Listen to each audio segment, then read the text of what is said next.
Bienvenue sur la chaîne Emissario Unidos da Luz. Si vous appréciez cette histoire d'expérience de mort imminente, pensez à la liker et à vous abonner à la chaîne.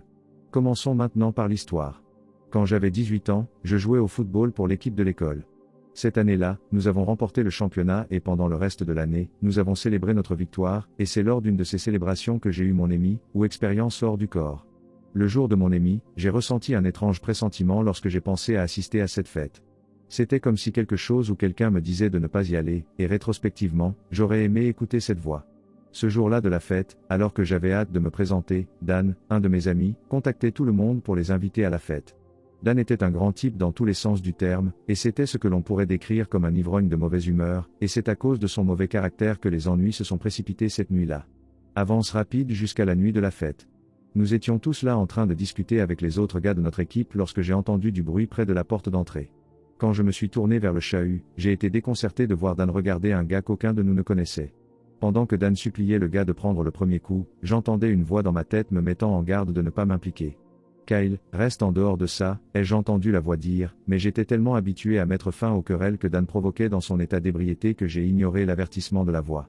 Dan, laisse tomber, dis-je en mettant mon bras droit entre Dan et le gars avec qui Dan avait l'altercation, mais Dan, étant Dan, m'a dit d'une manière peu polie de me perdre. Les choses sont rapidement devenues incontrôlables, et il n'a pas fallu longtemps avant que Dan et moi nous battions au poing contre le gars et certains de ses amis. D'autres sont intervenus pour interrompre le combat, et il semblait que tout le monde s'était calmé après s'être défoulé et que l'affaire était close. Malheureusement, ce n'était pas le cas, car l'homme avec lequel Dan avait initialement exprimé ses griefs s'est dirigé vers sa voiture, a saisi un pistolet et a tiré à plusieurs reprises sur Dan et moi avant de jeter l'arme et de s'enfuir. Parmi les coups de feu qui m'ont frappé, l'un d'eux m'a transpercé le côté de la poitrine, provoquant un relâchement de mon corps et un assombrissement du monde autour de moi. La prochaine chose que je savais, c'est que je regardais depuis une position au-dessus de mon corps alors que la panique s'ensuivait sous moi. J'ai vu ma petite amie crier à mon corps de me réveiller et un de mes amis appeler le numéro d'urgence. Ma petite amie, réalisant que je n'étais pas réanimable, a appuyé sa tête contre ma poitrine et s'est mise à pleurer, et pourtant, alors que je la regardais ainsi que mon corps inconscient, je n'ai ressenti aucune émotion envers elle, envers mon corps mourant, ni envers tout ce qui se passait dans la pièce en dessous de moi.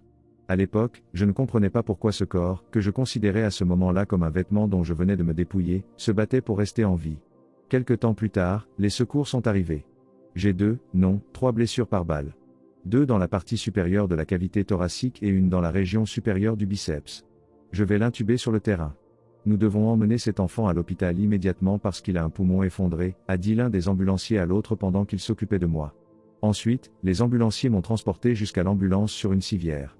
Je pouvais sentir mon corps tirer sur mon corps spirituel pendant le trajet vers l'hôpital pendant que je regardais sans passion les ambulanciers continuer à travailler sur la combinaison de viande qui était un corps que j'utilisais lorsque j'étais sur Terre.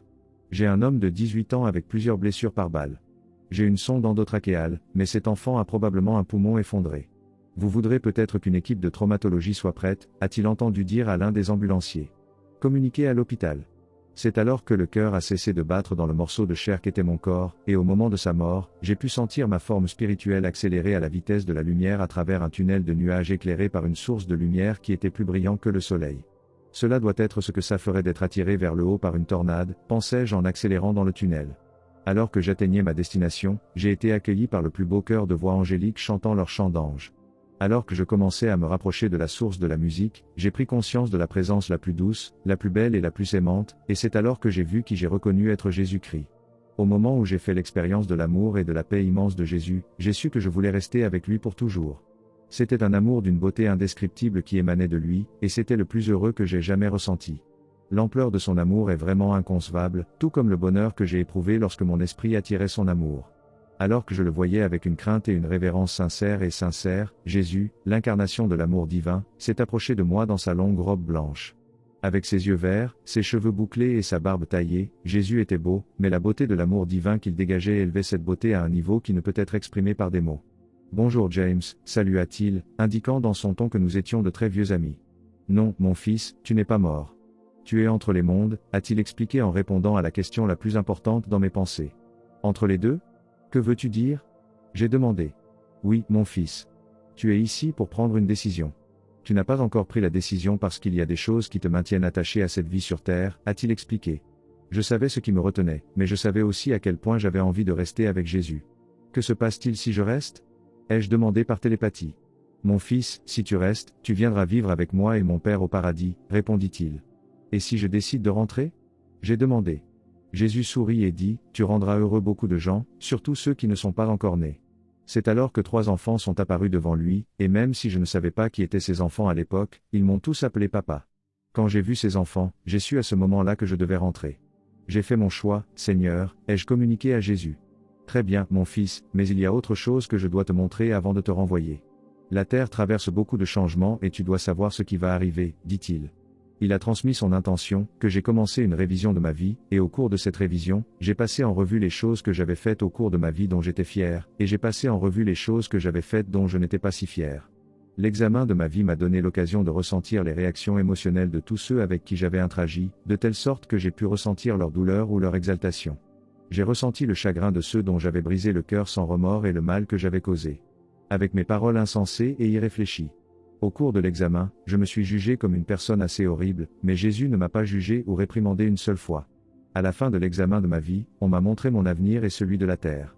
Que je perdrais ma bourse de football à cause des blessures subies par mon corps et que, par conséquent, je finirais par aller dans une école de métier pour apprendre le soudage. On m'a montré que ma petite amie finirait par aller à l'université dans 2 États et que nous nous séparerions, pour nous reconnecter quelques années plus tard. On m'a montré que ma petite amie et moi finirions par nous marier et avoir des enfants, les enfants qui sont apparus aux côtés de Jésus avant la revue de vie, et on m'a montré beaucoup d'autres choses personnelles dont je ne veux pas parler pour le moment. On m'a également montré l'avenir de la Terre, et dans cet avenir, j'ai vu la chute de l'Union soviétique, ce qui n'avait pas encore eu lieu à l'époque. On m'a montré les attaques terroristes qui allaient se produire aux États-Unis, et on m'a montré la 3e guerre mondiale, une guerre qui commence dans une Corée réunifiée.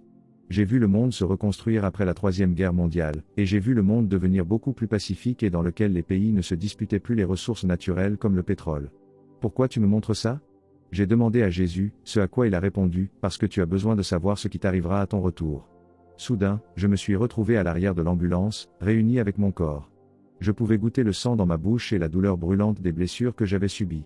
Bienvenue, gamin, a déclaré l'ambulancier avec les palettes du défibrillateur dans ses mains.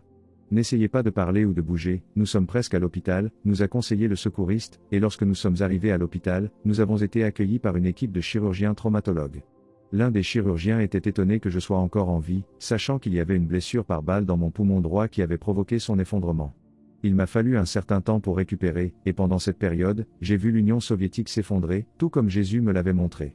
Une semaine après l'avoir complètement récupéré, j'ai reçu une lettre de l'école m'informant que ma bourse était annulée, et lorsque ma petite amie a rompu avec moi, j'ai pleuré plus que jamais. Après ma sortie de l'hôpital, j'ai pris une pause et pendant ce temps d'introspection, je suis devenu une personne spirituelle. Le jour de l'anniversaire de la mort de mon grand-père, je me suis effondré et j'ai supplié ma mère de me pardonner les propos insensibles que j'ai tenus à propos de mon grand-père lorsqu'il est mort. Je lui ai parlé de mon ami et de tout ce que Jésus m'avait montré, mais à en juger par son expression perplexe, il ne serait pas inexact de conclure qu'elle pensait que j'étais défoncé à ce moment-là. Elle n'y croyait pas du tout, mais elle acceptait mes excuses. Je suis content de m'être excusé, car ma mère est décédée 8 mois plus tard. Je suis heureux que Jésus ne m'ait pas prévenu de sa mort, car je ne pense pas que mon cœur aurait pu le supporter. En 2001, nous avons tous été témoins des horribles attentats terroristes aux États-Unis. Ma petite amie est rentrée chez elle et nous avons ravivé la relation amoureuse que nous partagions autrefois. En 2002, j'ai proposé à ma petite amie et en 2004, nous avons accueilli le premier de 3 de nos enfants au monde. Chaque jour, je regarde les informations avec appréhension pour voir si la Corée du Nord et la Corée du Sud sont réunifiées. 15 ans après l'incident, j'ai reçu une lettre du gars qui m'a tiré dessus lors d'une fête, et dans la lettre il me demandait pardon, et il m'a fallu tout ce que j'avais en moi pour lui pardonner. Malheureusement, le caractère de Dan a eu raison de lui et il s'est retrouvé en prison.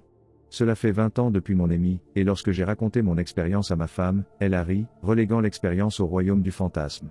Je me surprends à rêver du jour où je retrouverai Jésus dans ce royaume d'amour, en écoutant à nouveau le chant des anges. L'avenir n'est peut-être pas idéal, mais je suis réconforté par le fait de savoir que Jésus et notre Père Céleste sont toujours présents et par le fait qu'un paradis attend notre arrivée.